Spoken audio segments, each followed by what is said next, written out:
Welcome back, everyone. Today we're diving into something truly fascinating. It's tiny, it's red, and believe it or not, it's more expensive than your smartphone.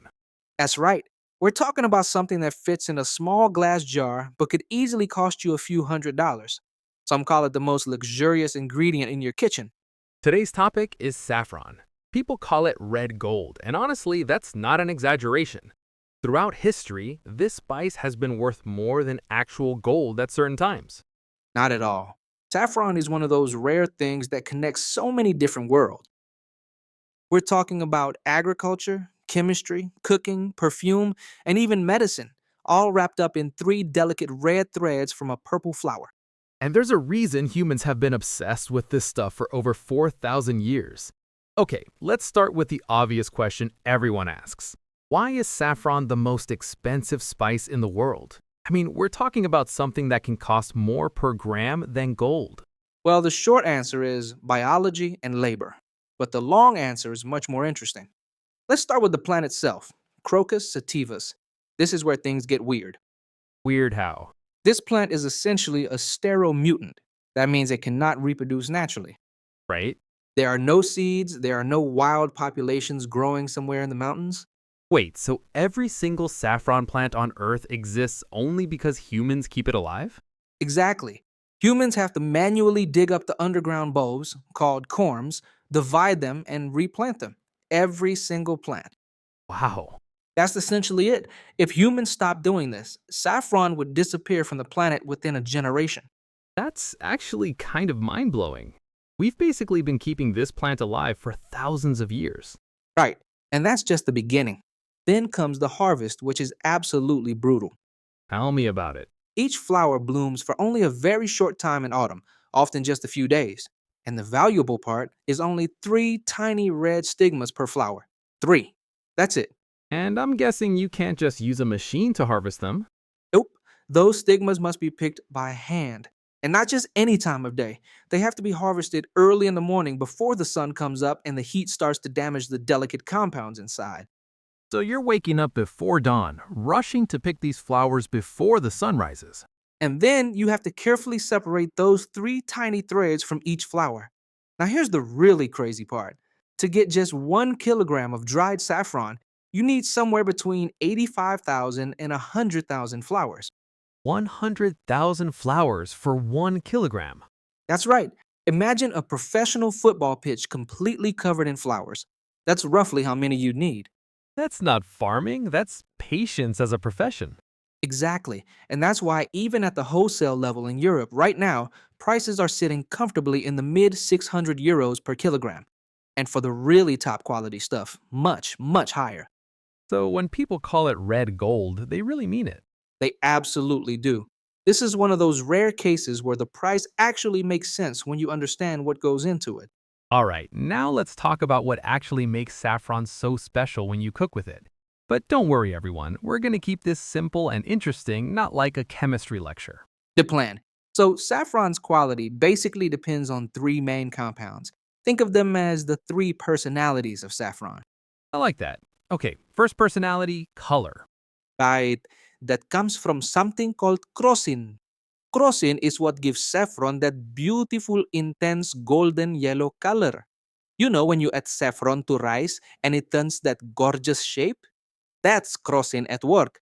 And here's something interesting. Crocin dissolves really well in water. That's important. It means the color spreads beautifully through any liquid based dish. Second personality, taste. And that comes from picrocrocin. Correct. Picrocrocin gives saffron its slightly bitter taste. Now, I know bitter doesn't always sound appealing, but when you use it correctly, it's actually quite pleasant. It adds depth. It's like coffee or dark chocolate. That bitterness makes everything more interesting. Exactly. And third, aroma.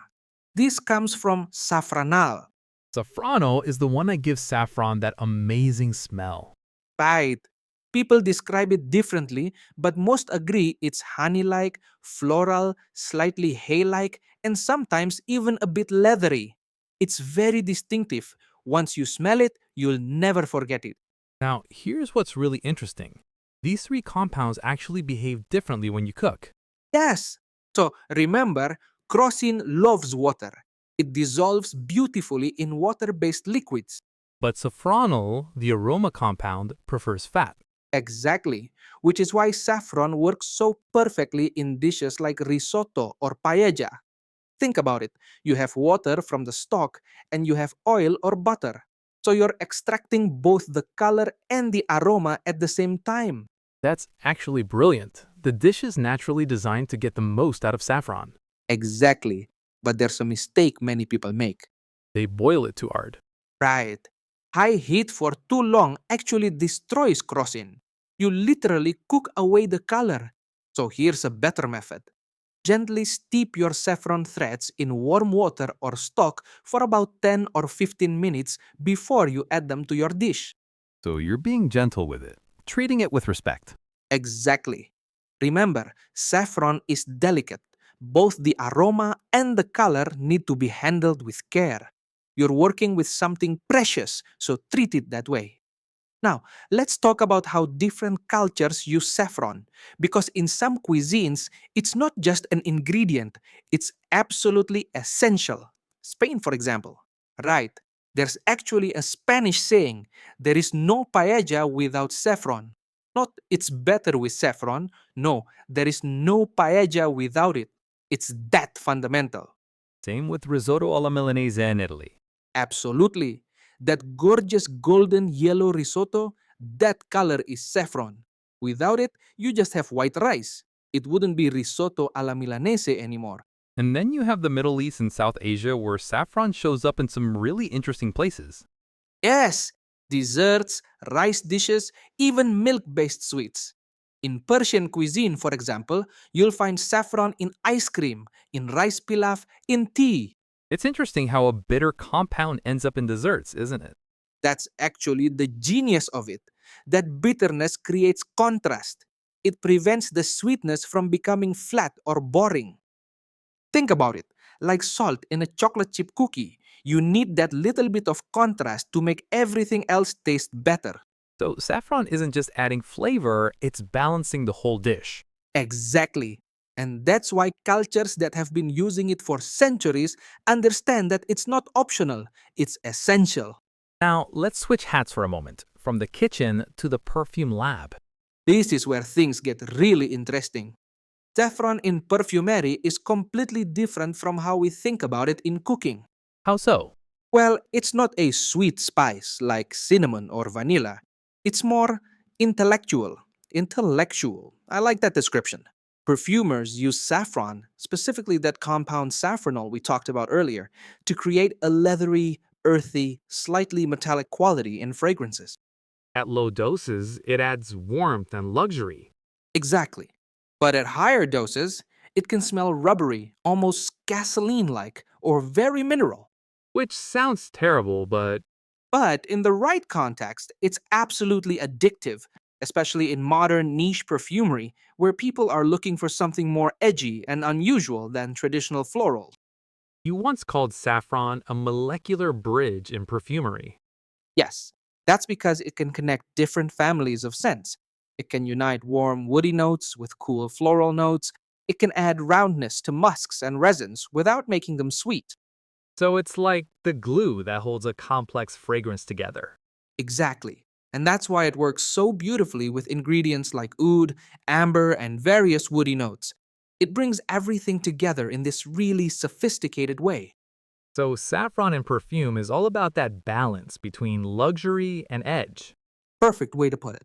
All right, now we get to one of the most fascinating parts of the saffron story. It's not just a luxury ingredient, it's medicine. And it has been for over 4,000 years. We're talking about ancient Persian medicine, Greek medicine, Islamic medicine, all of them mention saffron. The famous Persian physician Avicenna wrote about using saffron to treat melancholy. Which is what we now call depression. Right, and here's the amazing part. Modern science actually agrees with him. That's right. Multiple modern studies have shown that saffron works significantly better than placebos for treating mild to moderate depression, and it's comparable to common antidepressants like Prozac. With fewer side effects. Exactly. That's a huge advantage. Researchers believe that saffronol, that same compound we talked about for aroma, helps balance levels of serotonin, dopamine, and norepinephrine in the brain. So it's working on the same brain chemicals that antidepressants target, but naturally. Right. But that's not all. There's also really exciting emerging research on Alzheimer's disease. Tell us about that. Well, Alzheimer's is partly caused by abnormal protein buildup in the brain, things like amyloid plaques and tau tangles. Well, early research suggests that crocin, that's the color compound, may help reduce this protein aggregation. So it might actually slow down cognitive decline. Potentially, yes, but I should say the research is still ongoing. We're not at the point where doctors are prescribing saffron as a treatment yet, but the early results are definitely promising. It's amazing to think that something ancient physicians used thousands of years ago is now being validated by modern science. It really is. Sometimes ancient wisdom turns out to be absolutely correct. Okay, now let's get to the fun stuff, because saffron's history is absolutely full of wild stories. Oh, yes, history went absolutely crazy over this spice. Literally crazy. Like, there was actually a war, a saffron war. In 1374, it lasted 14 weeks, and it all started because some nobles hijacked a shipment of saffron. A 14-week war over a shipment of spice. Because at that time, saffron was literally worth more than gold. This wasn't just spice, this was currency, this was power. And the ancient Romans, they took luxury to a whole other level. Oh, absolutely. The Emperor Nero had the streets of Rome sprinkled with saffron to mark his entry into the city. Can you imagine? The streets, just casually covering the ground with one of the most expensive substances on earth. That's not wealth, that's showing off. Exactly. And then there's Cleopatra, who supposedly added saffron to her warm milk baths. For beauty and pleasure, right? That's the legend. Whether it's true or not, I don't know, but it makes a great story. Now let's talk about fraud, because that's been a problem forever. As old as saffron itself. In medieval Europe, there were actually laws specifically about fake saffron. In the 15th century, the Saffron Shao Code was so strict that people caught selling fake saffron could be fined, imprisoned, or even executed. Executed for fake spice. That's how valuable it was. And today, it's still a huge problem. Really? Oh, yes. Some pure saffron that's been tested contains only about 10% actual saffron stigmas. The rest is dyed silk threads or worthless parts of the flower or other plants entirely. So if you're buying saffron, you really need to know your source. Absolutely. Buy from reputable dealers. Look for quality certification. And honestly, if the price seems too good to be true, it probably is. So here's what we've learned today. Saffron isn't just a spice, it's agriculture, chemistry, perfume, medicine, and history, all wrapped up in three delicate red threads from a purple flower. It's a plant that can't survive without humans. It requires incredible patience and labor to harvest. It's been the cause of wars and the subject of ancient laws. It's been prescribed as medicine for 4,000 years, and modern science is proving those ancient physicians were right. And maybe that's exactly Why humans never let it disappear, even though it can't reproduce on its own. Because some things are too valuable to lose, not just in price, but in meaning, in culture, and the connections they create between cooking and medicine, between luxury and everyday life, between the ancient world and today. So next time you see those tiny red threads in a jar at the store or in a dish at a restaurant, you'll know. That's not just seasoning. That's 4,000 years of human history in your hand. Thanks so much for listening to Deep Talk English. We hope you learned something new today and maybe even got inspired to try cooking with saffron yourself. See you in the next episode. Take care, everyone.